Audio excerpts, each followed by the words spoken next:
Hello everybody and welcome to Romanceville's Tarot. I'm about to begin here with a reading. Now, this reading is dedicated to the sign of Virgo. That being said, this is a general reading, like I said, so it might not resonate with everybody. So please do take whatever resonates with you, whatever you're feeling good and comfortable with, and the rest of it just leave it aside. If it doesn't feel right, then most likely it is not right for you. That being said, if you would like to have your own reading, you're in search of answers, of guidance, you're just not getting the answers that you want from the people in your life, from your relationships, from your spouse or your boyfriend, or then contact me at romancevilletaro@gmail.com, and it'll be my great pleasure to help you out to go and find those answers. That being said, if you do enjoy the channel and you have not yet subscribed, please do just go on the bottom of the corner right over here and click the subscribe button. So that being said, now let's begin this reading. I'm using 3 different decks. I have the Lenormand, I also have the Psychic Tarot, and I have the Magic of You. So let's go and find out if you should give your partner, he or she, a second chance. I have mountains. I have storks. I have a man. I have stars. I have the compass. I have the key. I have the sky, the clouds actually, the owls. I have the woman, and I have the boat. All right, the ship. So let's begin this. I'm going to begin by telling you, because I often do so, so why not? You know, I'm going to continue this type of routine. Why not? I'm going to tell you what's going to be happening in each of these cards to try and give you a little bit of follow through to see if it can resonate with you or not. But that being said, this does seem like a yes. It does seem like yes, you can give them a second chance. But let's go see why. Now, if you do give them a second chance, well, first of all, I do have to say that you're both really pondering upon the whole thing. Okay, I have the couple here, so I have the man and the lady. I have both here. So both are actually thinking, both are trying to, are you know, in great melancholy, trying to see what is going to happen with this relationship, worrying. So, you know, you're both kind of into the same ship here if you want, okay? You're really thinking about, you want to get back together, but you have these problems, okay? You have the past that is there that you can't really get rid of. By the way, you're going to have to get rid of it, though, as much as you can, okay? You're going to have to close the book upon that. But that being said, this is really about 2 people who do love each other, who do want to be back together, but there was so much hurt that, you know, this just had to end. But that being said, if you can put that hurt aside, maybe you'll be able to take them back. Now, it's not going to be an easy thing, okay? And I know there's a lot of questions that you just don't have. I see it here with the clouds. There's still a lot of murkiness. There's still, there's a lot of insecurities. There's a lot of questions that are unanswered. You do ask them, but you don't really get the answer to kind of, you know, deviate the whole thing. So you don't really have that. You're still kind of stuck into murkiness. And this is also why you're also wondering, should I take them back? I don't want this to happen again. And they're not really giving me all the information. So really a difficult thing to see here.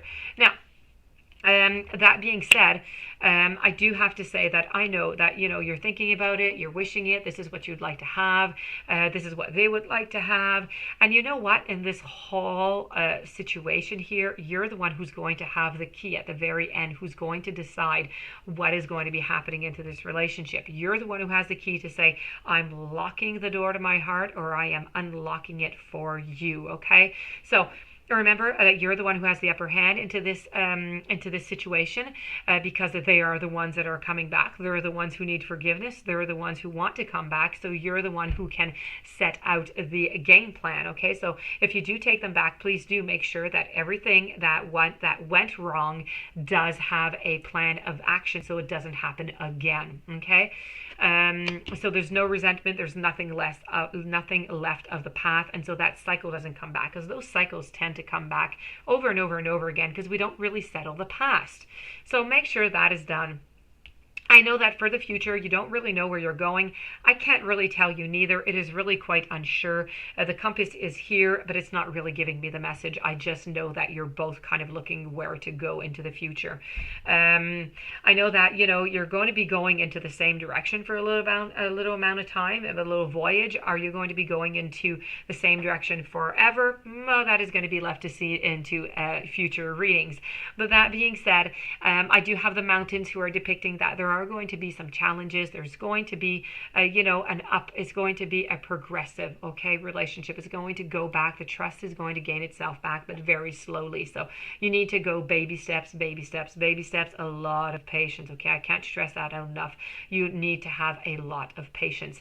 That being said, with the baby steps and the patience, you're going to grow an awful lot as you're climbing up the mountain over here, and you're going to make it. You're going to make it all the way to the top of the mountain, of course, if everybody puts the dedicated effort here.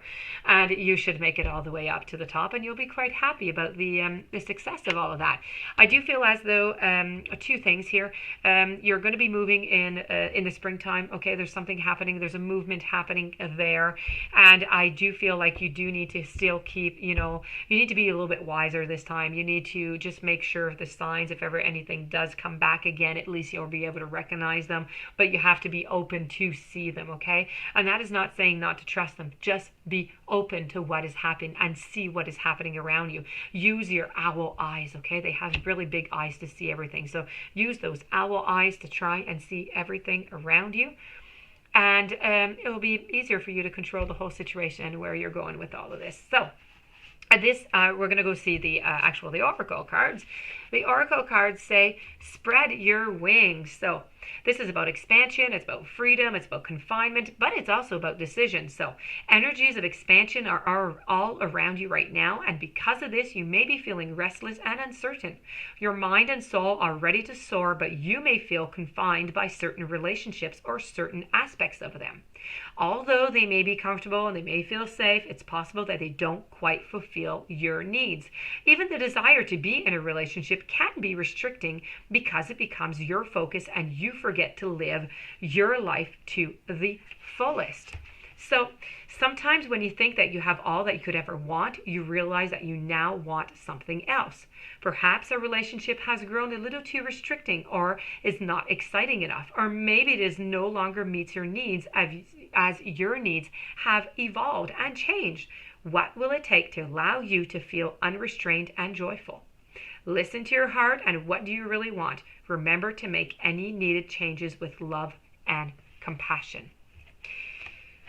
Now, if we move over to the magic of the U, we have Oblivion, which is all about open your arms. So are you blind to the gifts that are around you? Do you tend to cut your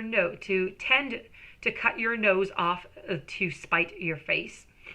There is something beautiful and useful in dark reflections and sorrowful emotions, but these same emotions turn ugly when they root and they fester to become self-pity and martyrdom.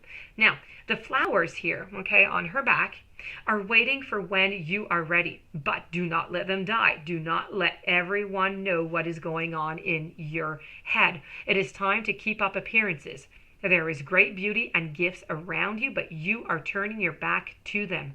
Be brave and rise above the section of self-pity. Avoid wallowing and indulging sorrow. You have inflicted enough self-suffering. The girl stands in a pool of water. Her emotions are physically manifesting. The water is reflecting the moonlight, but it grows quite stagnant. It needs to swirl. It needs to move. Her arms are folded in resistance. She is blocking the peace and the fulfillment that she yearns for and yet feels that she must deny herself. The petals are starting to fly away into the wind, so do not miss your opportunity because you are wallowing and feeling sorry for yourself. Open your arms and receive the gifts that are waiting for you. Turn your face to the sun and let the shadows fall behind you. So this, my dear friends, is your reading. I hope you were able to find yourself in it. I hope it resonated with you. So this is a definite yes, but there's going to be a lot of work to do, okay? And you need to keep those eyes wide open. If you do have any questions, if you would like to have a personal reading, romancefultarot@gmail.com. Please don't forget to click the little subscribe button right down here. And have a great day. Stay tuned for the following readings, and I'll be seeing you soon. Thank you for being there.